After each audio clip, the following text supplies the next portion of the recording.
Hello, wonderful leader. This is Taaka. Welcome to the Leadership in Africa Redefined, the podcast.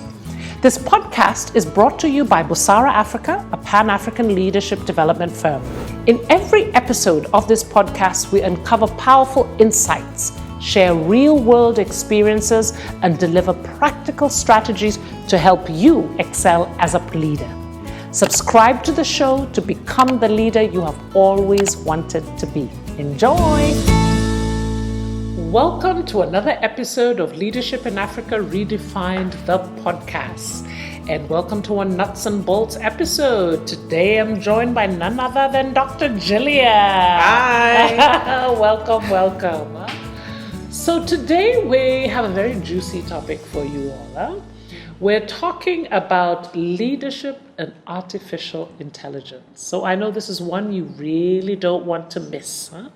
And the interesting thing about this conversation is you've always seen us here with Dr. Gillian as our leadership, almost like partner in crime. But Dr. Gillian, as many of you may not know, is also quite the AI expert, as she's been working with an AI company for a while. So we thought, why not leverage her expertise and combine that with a conversation around leadership? Because I know if many of you, if you live in this world, if you turn on any TV or any phone, you've been hearing so much about AI. And I think it's important and critical for you to start to think about how you, as a leader, can start to leverage AI for strategic growth, for development of your organizations and companies. Awesome. And let me start with a question for you. Sure. Gillian. I think for many of us, when we think about AI, a lot of us are like nervous. We're starting, particularly of late, when you start to think about what AI is doing, and we start to hear about all these jobs that are going to disappear because of AI. And many of us are wondering, oh my gosh, will my job disappear? Will I disappear? So maybe my first question, Gillian, is AI going to completely displace us and replace us so that we will no longer get needed at all? So let me start by putting your fears to rest and saying no. I love that question because you're right. There's so many, I would say the vast majority of people are very nervous about AI and what they think it means. And so let me start by saying no. AI is not going to displace us. It may force some of us to transition from one role to another. We spoke about transitions in another podcast, but the whole point is AI is here to stay, and it is here to help. The same way when I was in high school, at the tail end of being in high school, we were still learning to type using typewriters. Yes. I am sure some of the young people have They don't even know what a typewriter looks like. Yes, but we were using typewriters, and typewriters got replaced by personal computers. Yeah. So suddenly, you didn't need to hire somebody. You didn't need to get like a typist with a typewriter and typewriter skills. You go to school to learn that. You didn't need any of that anymore. But it didn't mean that the world came to an end. And that's the point with AI. AI is just changing how we think, how we act, how we behave. But it's not replacing us. So maybe let me so we can relax in that respect. Say yes, we should all take a deep breath and then relax. And now let's look at what AI is. I am super passionate about AI. I have become passionate about it, I would say, late in life, very late in life. And that also helped with moving into now working with an AI company. But what I am most passionate about is breaking it down for people. Because what I realize is that everybody hears AI, and it's up here. Yes. People don't understand how it practically applies and how it can practically be used in a variety of very positive settings. So for me, part of what I feel like is my new mission in life is to help people understand how to practically use it, implement it at our level, not the Elon Musk level, Yes. not the Sam Altman level, Yes. but at Taaka and Gillian level. Nice. So that's what I really am very interested in. So let me then move to say that AI has actually been with us for decades. It's not new. The thing is, in the past, AI has been more used for things like pattern recognition, text and voice recognition. The hype that you are hearing now, where everybody's saying AI, AI, AI, it's because of generative AI. So, for instance, when I'm working with ChatGPT, which one is that one? That's a generative AI model. And so most of what we have been used to and what we're very comfortable with is what you would say is more predictive AI. And give me an example of predictive. So I'll explain both. So in the simplest of terms, predictive AI is about forecasting. It's about saying something is going to happen based on all of these events that have happened. So Nice. think of Amazon. You go onto Amazon, Yes. you pick a book, and Amazon is able to tell you that Best picks for yes, Taaka best based picks. on that selection. Netflix is Ooh, I another love it. great Yes, one yes. where you go on and based on the shows that you watch, it will pull up different options for you Yes. based on your viewing patterns. I remember my husband, so we in the family, we all have our own Netflix account. Yes, yes. And he had lent his Netflix account login to somebody else who likes Chinese shows. So one day we were at home and I was struggling to log in. We were going to watch a movie. I was struggling to log in to my Netflix. And so we said, okay, let's use yours. Suddenly I see all of these Chinese movies. I said, who did you give your Netflix account to? Because it's not him. I know it is not him. Thank God it was Chinese movies. And some of the telenovela, Okay. those kind of things. So predictive AI is simply that. It is simply looking at your behavior Patterns. and saying, based on this, I believe X, Y, Z will Nice, happen. nice. Generative AI is about creation. So, and it's inherent in the name generative. So, generative AI is about saying, what can we do? It is about creating new things. And mostly what we've seen it create is content Yes. in the form of text, images, music.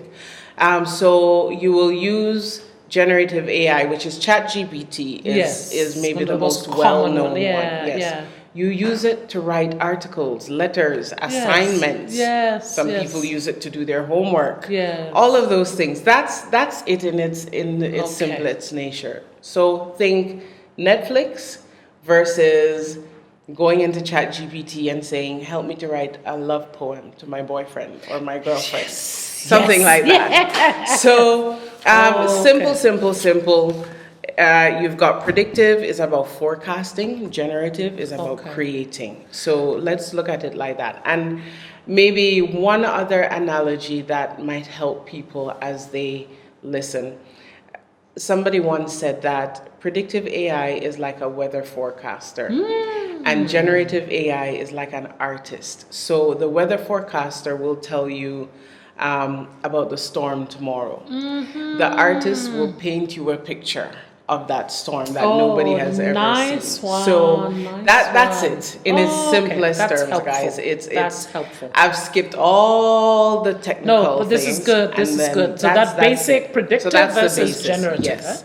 Huh? So that's it. maybe my next question for you is this morning I heard on BBC there was a report that as AI becomes a lot more used on the continent, they're getting a lot more fraud cases. Huh? So they were giving instances of people who had somehow phone was stolen and then somehow people had used AI to then get into their account. So what are the dangers of each? Huh? So start with predictive and then generative. Maybe I'll just highlight 3 of each because the list can be quite exhaustive and I don't want to, we can't go into every single thing. So maybe on the predictive AI side, the first danger that I would say exists is one of bias. So what bias is think of, and I go back to my original days in university, early university. I would do a class in computer, and they tell you this thing about garbage in, garbage out. So even with AI, the same rule applies, where if you put in bad data, you will get bad results. Let's look at it that way. So the bias comes from now training these AI models on flawed data. An example would be, and what we see, very simple one is race. Uh-huh. So because AI, the AI, let me say, champions country-wise are like the US and China, you find that a lot of the data that is being used is very reflective of those countries. So if you take the US, a lot of the data being used to build the models is based on white people. So when you get into a field like the medical field, where there are certain medical conditions that are specific to Black people, sickle cell is more prevalent to Black people. You see there are some medical conditions that are more prevalent to the Spanish, like the Latinos, yes, so forth. Yes. If you put in only data that is relevant to white people, you will then have a Black person go in, get diagnosed, and they either miss the Black person's medical condition entirely, or they misdiagnose them because there's not enough data that reflects other nationalities. So that's what they mean when they talk about bias, where it's not, sometimes the bias comes from just being heavily weighted in one kind of data. Other times the bias comes from who is building the model and people putting in their own personal biases. So you see that a lot in jobs. So if you have AI models that are then scouring resumes, CVs, Yes. and you have somebody who has a particular bias one way or another, Yes. sometimes they can put that in and you don't even realize, but then the AI model starts excluding certain people based on race, based on gender, based on certain other orientations. All of these things are what bias looks like. So it's really, really important to make sure that the data that's going in is reflective of whatever it is that you need captured. So that's one. The second is privacy, where people use their personal data inadvertently in many cases. And so you don't want to have your personal data caught up in this. You should try and always remove anything that's self-identifying. Because especially the free tools, whatever you put in, So like if you sign in with Google, are you giving your free information? No. But if you, let's say you want to edit a board document, and you have not taken out all of those details, or you are writing an important letter, so take out your company name if it's not absolutely critical, which in most cases it isn't. Like take out any self-identifying information in that respect, just to protect privacy. And then maybe the third one I would say is over-reliance, where we've gotten in a way, one of the dangers I see, side danger, is AI makes us lazy. Yes, it does. Yes, so it does. Because it's so easy, we become overly reliant on it. And we take what it says as gospel. And you cannot do that. So one of the key dangers with the predictive AI is that you just put blind trust in whatever it gives you, and you don't check, you don't do anything. So I would say on the predictive side, 3 main ones. Can I add to that? Because just something I'm learning from you. If I use the example you gave of Netflix and Amazon, which I also see happening with YouTube. So if I watch a particular video with a particular opinion, let's say I'm interested in, what's happening in the Gaza Strip. And I watch a particular video that has a particular perspective, then I start to notice it keeps giving me... It follows you. It follows me. It keeps giving me that Yes. That one perspective. That means I start to think the only perspective is the particular one I keep seeing over and over again. So I can imagine that, it's almost like you're occupying an echo chamber. And where you think, so those who are racist, biased, will get more. will They'll get more of and that more thing. and And then more. they start to think, well, this is how everybody thinks. Yes, absolutely. Because YouTube is not giving you alternative perspectives from, and I only just realized that when you said this, I was like, because I started watching things and I'm like, but this can't be the only, how come I'm only getting things that are just reinforcing my perspective? And it can be used for good and for bad. Yeah. Because sometimes you may find, let's say you found this great leadership video. Yes. It will start giving you more leadership videos. So in that way, it's good, it's helpful. Sure. But when it's something negative that you've latched onto, or and it even starts to something feed that you. is, we live in a global world where as leaders we need to be able to appreciate so many different perspectives on such complex issues. There's never just one side to it. So so I can see how, So that's... So with generative, what do you see? So now on the generative side, that's very interesting because I would say one of maybe the most significant dangers, because now remember, generative is about creating and creating new content. That's what the AI is trained to do.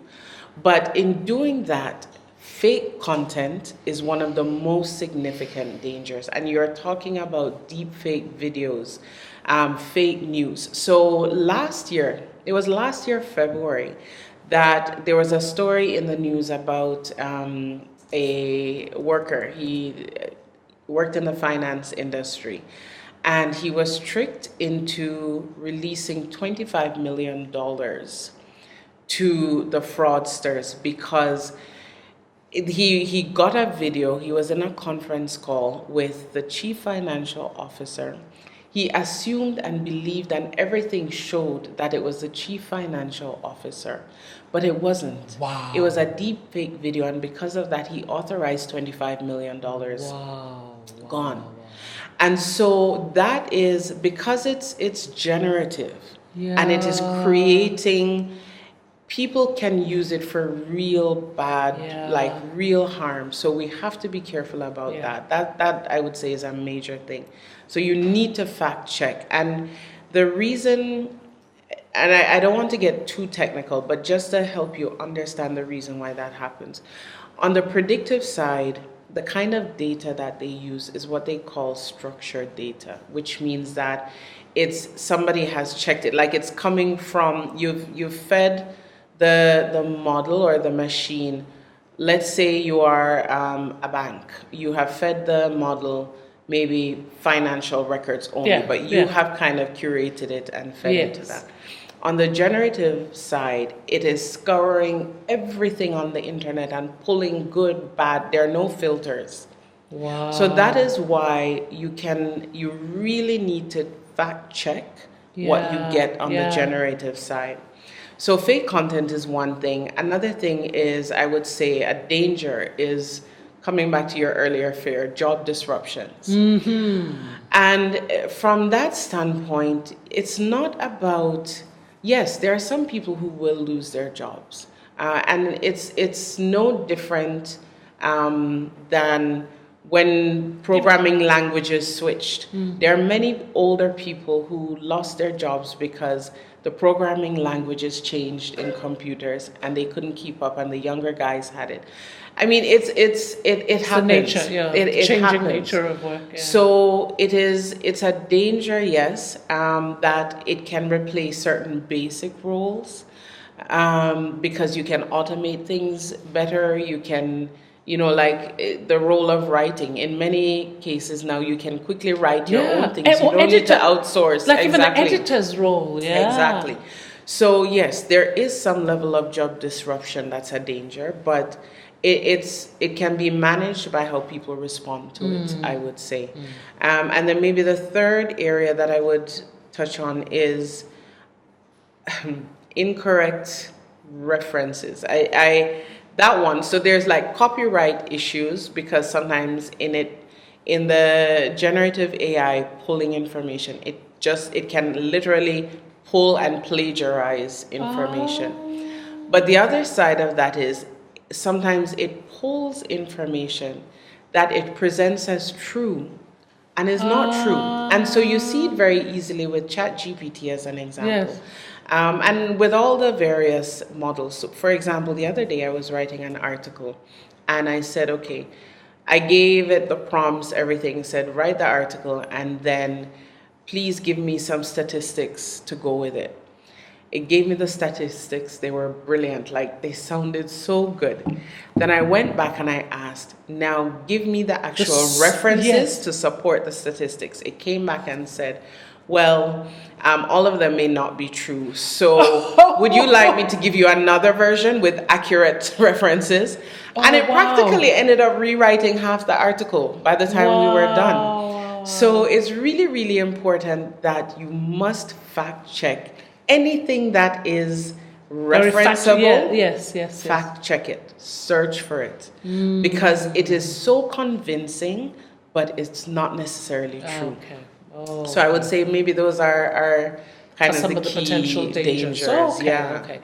And yet we start with the dangers, but of course I always like to flip it to say, but I know there are opportunities. Eh? So particularly as leaders, when we're thinking, how do we leverage this thing that's unavoidable? Eh? Yes. Again, if you can do the same for us, where do you see the opportunities in predictive and opportunities for generative? Sure. So on the predictive side, I think we all kind of are seeing the opportunities already. One, it's helping us to make smarter decisions. Yes. A good example is healthcare. You know, strokes. Strokes are like the second leading cause of death globally.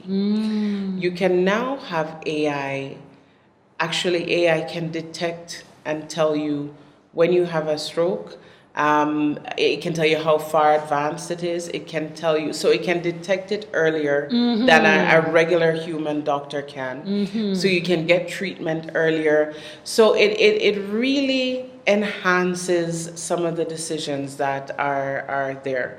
It is brilliant in agriculture as well. Oh, wow. And particularly, this is key for Africa. Yes. Because, that's our bedrock, agriculture. Absolutely. So when you look at agriculture, it helps you make smarter decisions, and it also saves time, increases productivity. I'll give you an example. So the company that I work with, we have a precision agriculture product. So what that simply is it's enabling farmers to basically, I would say, be more efficient, more productive, and optimize their yield. I'll give you practical examples. So there was one client that we have that they have a farm, an oil palm plantation that's, I think, 4,000 hectares. Now, if they were to use on a normal day, if they want to, with farms, when you're managing farms, you need to count the trees sometimes. Okay. So you need to have an idea of how many trees you have on 4,000 hectares. Now, imagine that you're using 10 people to go out and count these things. It can take months. Yes. It can go from weeks to months. With AI, so like with a solution that we've developed, in 3 days, you can get a full count of all the trees on your plantation. So now imagine that you are able to deploy those people into jobs that actually are more meaningful rather than sending them into the hot sun to go and plant, to go and count trees. So how do you all use drones or something? So you use drones. Okay. So you can use, so this is how you use it now to count trees. You can use it to even be better at budgeting. So another really quick example is, you have to fertilize, you have to buy fertilizer. Yeah. Now you can use the AI models to detect things like blank spots, meaning you will take the 4,000 hectares again. Yes.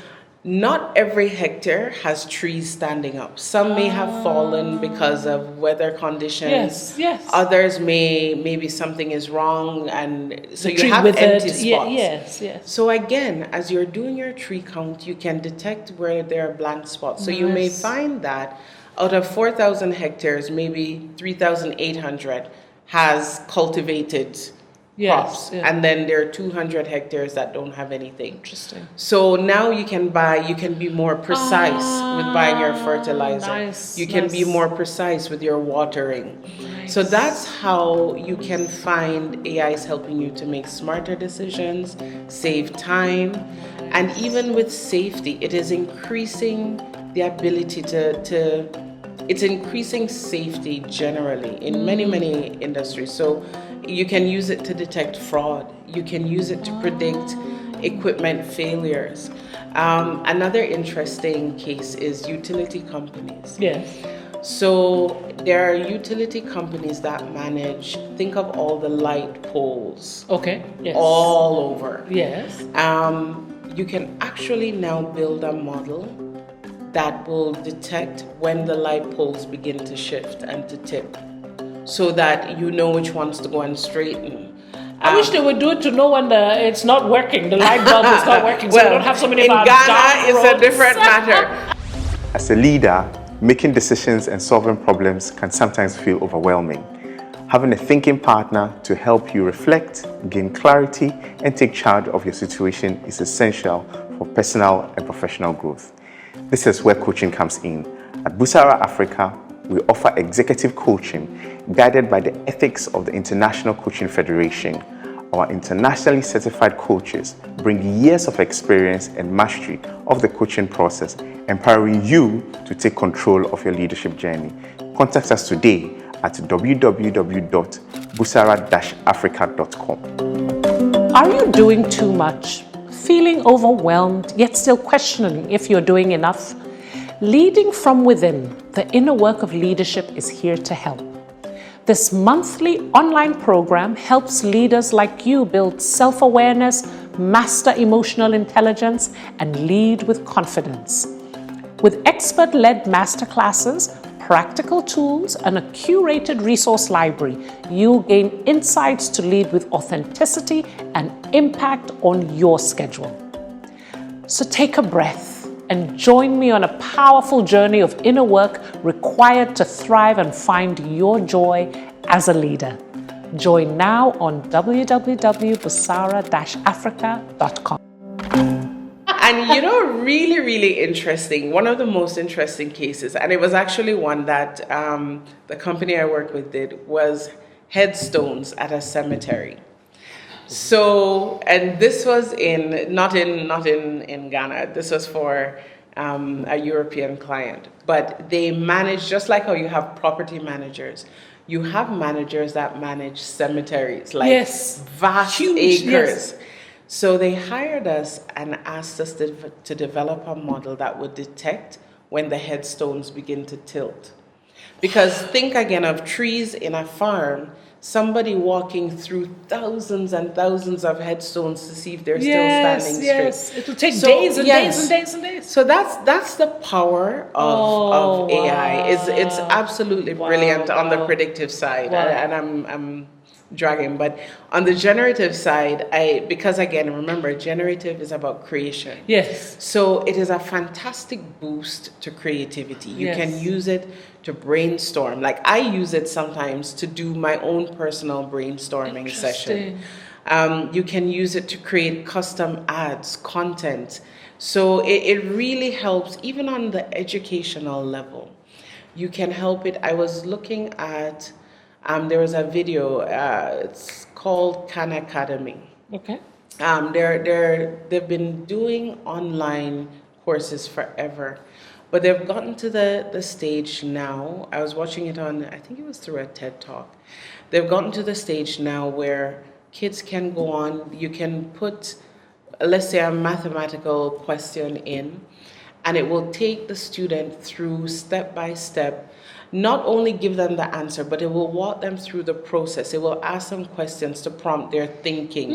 So it is able to now do what teachers can't physically do for all the students all the time. It's like be individualized to know that Gillian is struggling with this question, so give her more to practice, or Gillian is on Taaka is much faster at this one, so go to a more. So it helps to offer that tailored learning, and it's really, really good. So I would say those would be the main opportunities I see on either side. Oh, nice. You see, Gillian, you're converting me because as you're describing it, I am seeing so many opportunities for the development of this continent. Absolutely. And how we can leapfrog, so what took centuries for the Europeans and those in the West to do, how do we leverage that to get to those levels?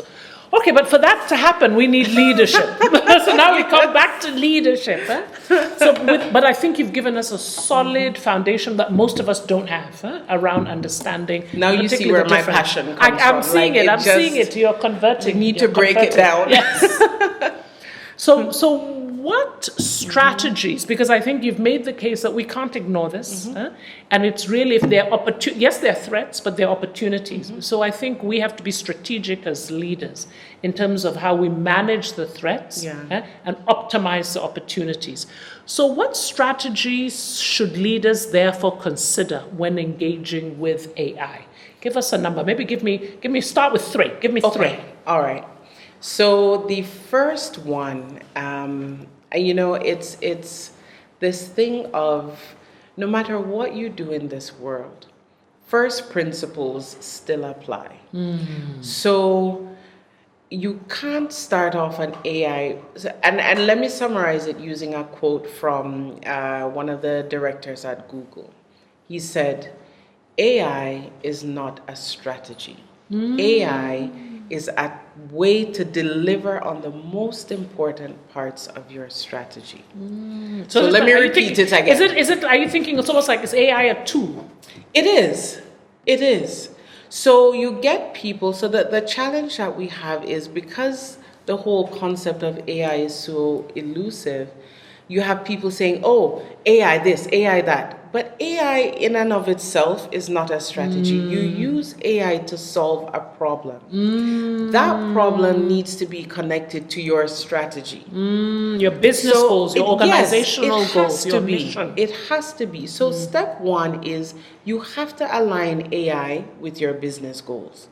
You have to. And don't just jump up and adopt it because it's trendy. It's what everybody is doing. That would be step 1. Okay.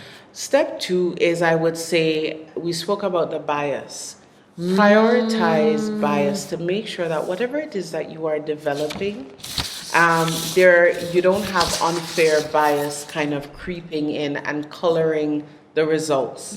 Because you don't want to get a situation where you've invested a lot, put a lot of money in, and then your results end up being flawed or biased. Because then it will make everything that you have tried to do will lose credibility that way. Are there any ways, you know how some bias can be unconscious? Are there any ways you have seen that you can check the bias? Definitely, I would say that you want to, this is where getting maybe either an advisory team to kind of now experience what it is that you're trying to do, or let the people who you've built it for pilot it with them. And make sure that in doing that, nothing kind of jumps up to say you've overlooked it. Nice. So I would say before you ever roll out an AI project in entirety, let the people who are supposed to use it and benefit from it also experience it and get their feedback as well. Nice. Okay. There was a third one. You asked me for 3. I asked you for 3. Yes. To start, I would say the third one is data quality. Okay. And that is, I would maybe say, one of the biggest challenges in an African context, where we lack data and we lack quality data. We don't capture data. It's not in our DNA. So you find that a lot of things that we do are still heavily paper-based, sitting in books, sitting in foolscap notebooks in different places. So if we really want to do it well, we need to invest in quality data to even go into the model. And when I say quality data, for example, there's a speech product that we're working with that can actually take somebody, imagine it's for like a telco setting where imagine that somebody who speaks Tree, and that is where their comfort zone is, maybe because they're not fully literate or something, they can call, let's say even MTN. Yeah. Leave a voice note on WhatsApp. Yes. And then they get the response back in voice in their own language. Yes. Instead of everything being converted to English. AI can help with that. But what happens is if you don't have the quality data, then you'll find that the person will get the response and it's not accurate. Because there are many nuances in what is being done. So so let me give you maybe a better example, because I'm looking at your face and No, you know why I'll tell you why you're looking at my face, because I'm now trying to think, and I'm trying to think of some of our listeners, and I'm thinking of some of our typical listeners. Imagine you have an NGO who runs training programs in communities, lots of workshops, lots of trainings. They've now started to realize, let me use generative AI to develop some of the workshop agendas, right? And even some of the training, the slides, some of the content for the slides. So they've learned how to use the right kind of prompts for ChatGPT to get the outline of the agenda. They do the same thing for the slides. Let's say they're doing some slides on, I don't know, what or something that, what in that case would be the data that they need to make sure is quality? Or would it not be so relevant at that level of usage? Maybe not that. So if I think of the NGO space, and I think of maybe, you have a lot of NGOs that do healthcare, or even those that work in the fisheries and those things. It would be taking data in terms of, maybe if I pick healthcare, maybe let's say maternal healthcare. It could be taking data about how many children are born, how many die, how many women are visiting the health center. Exactly. What are the different ages but you of those need women? a lot of it. So you can't just go to 2 or 3 medical institutions and say, give me your data and that's enough. Like, you need, in some cases, you may need like a couple thousand hours of data, depending on what it is. So is it more for the larger scale usages, where the data quality would be more? For now, because there is still a glut of data, especially in Africa, you find that it's the larger enterprises or the larger organizations that will be able to take advantage of it, even gather the data. But one of the things that we're hoping to see, even in agriculture, is that by partnering with the larger ones, we can get enough data that we can now push it down to the smallholder farmers, where they can take advantage of it on an individual basis. But we need the data that probably is accessible only through the bigger groups. So invest in data quality. So you definitely need that. So I think your first one, I want to make sure I'm following. The first one was ensuring, number one, you remember that AI is a tool. You make sure you align it with your organizational or business goals. The second is being aware of potential bias. Yes. And then the third one is investing in data quality. Yes. Okay. Give me 3 more. Okay, maybe let me run through these 3 pretty quickly. So the number 4 then, would be upskilling your teams and redefining the roles. So you want to train staff to work with AI. And this comes through, training them how to use it to generate content, but also how to fact check, to do all of these things so that you can speed up the time. So that's the whole thing. Like, you want to make sure that you are training your staff not only to know how to use it, how to get the most from it, but then also how to know how to check what is right, what is wrong, and everything. Just the way you knew that time to ask. What are the sources? Yes, so you definitely want that. And so in order to get to that place, you then need to dispel the myth in the organization that AI is here to take people's jobs. You really want to just kind of show them how to take advantage of it to be more productive, to do things, like sitting down and coming up with titles for the podcast. Yes. You can do it now in 5 minutes or Yes. far less with the right prompt than in the past where you Yes. used to sit down and spend hours. Back and forth Yeah. and back and forth, yeah. So then you get to use them and use the time To to do do other other things things, and to yeah. do more. Yeah, yeah. So upskilling and the team and kind of relooking at the roles is key. That's 4. Number 5 is governing.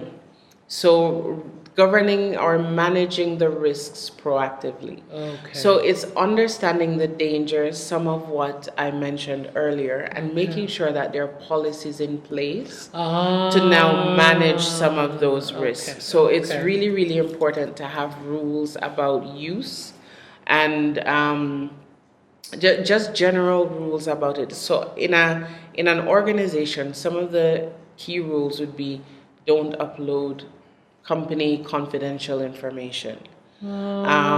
Because sometimes people don't think, not that they're trying to harm the organization, yes. but it just doesn't even occur to them that, hey, all they're thinking is, I need to get something written quickly. So they push a confidential document, it could be a financial report, it could be something, and they say, okay, write me an executive summary. But you've now just put confidential information into the open. So what I recommend for people who want to leverage AI to use those things is use the paid versions. Because the paid versions have more checks in place. The paid versions don't store your information for long periods. Like, you can manage that. But the free versions, it's a free for all. And truly, there's nothing for free. So as you are enjoying the benefits of getting your executive summary in 10 seconds, all just of that. scouring, collecting your I'm telling data, you, all your they're private. just taking it all and saying, give it to me, give it to me. So it's make sure that you look at the risks and then train your staff on how to manage it and to use it well. But to say, I won't use AI, you can't do that anymore. So yeah. I think I like that. let's move away from that.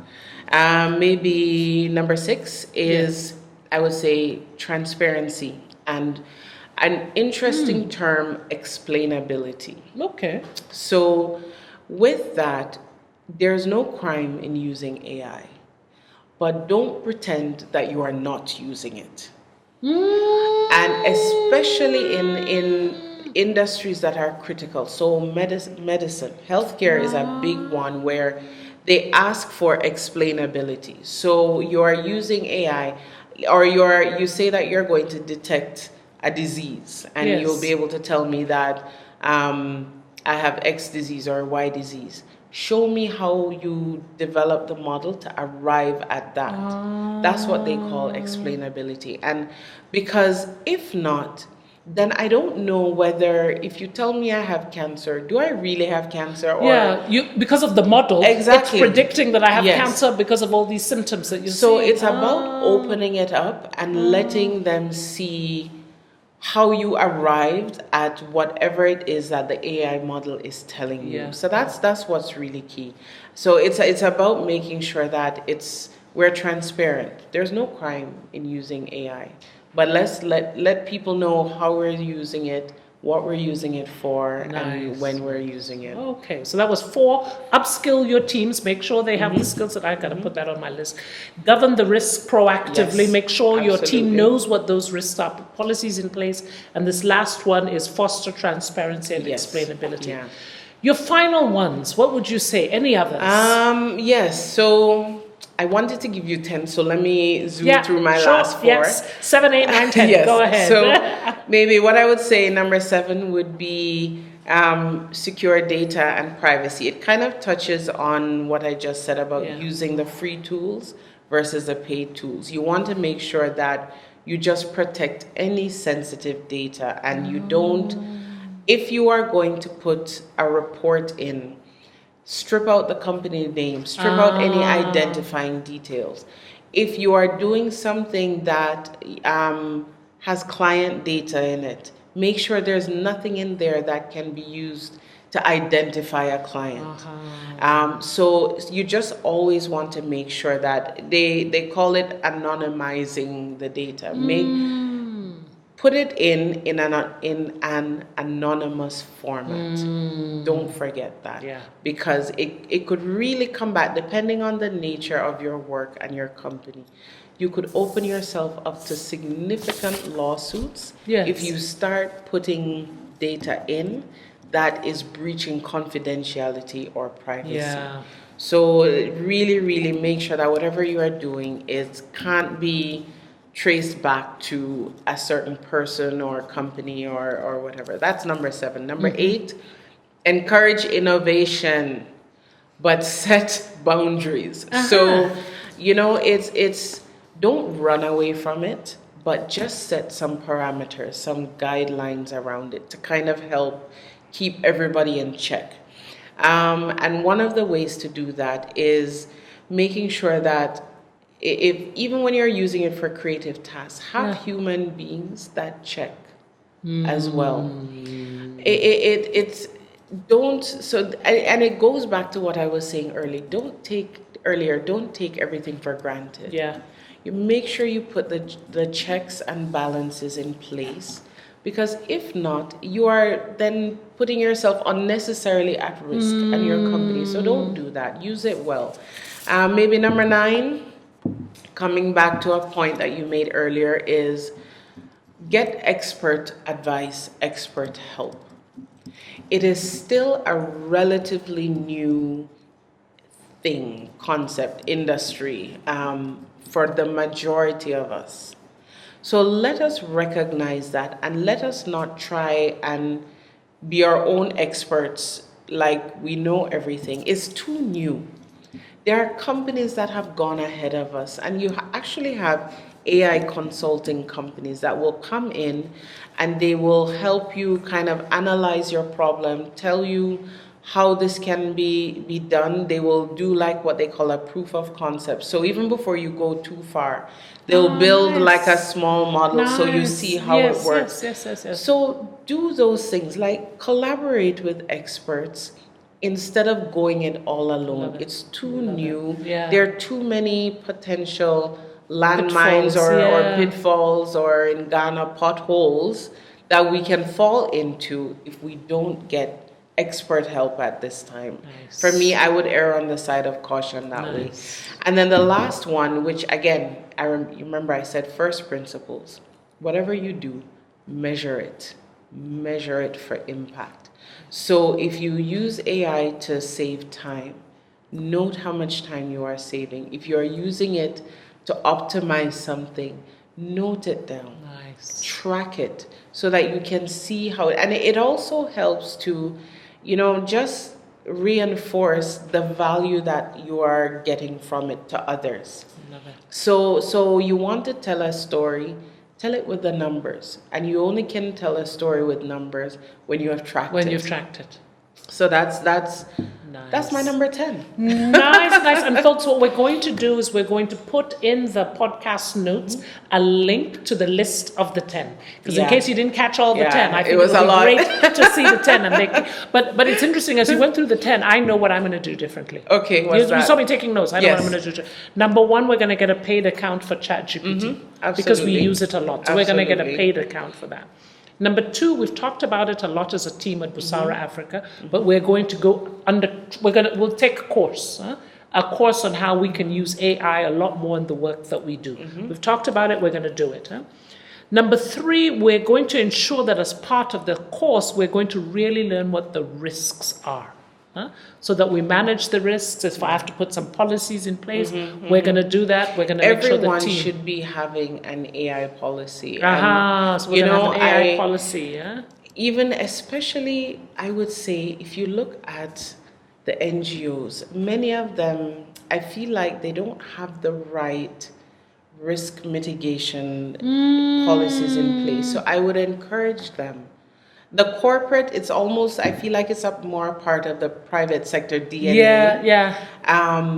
But everybody should be now having not just a social media policy or have an AI policy. We're going to Absolutely. put, that's our thing. We're going to do an AI. And the final one is, they say, where you talk about, get an expert to help us.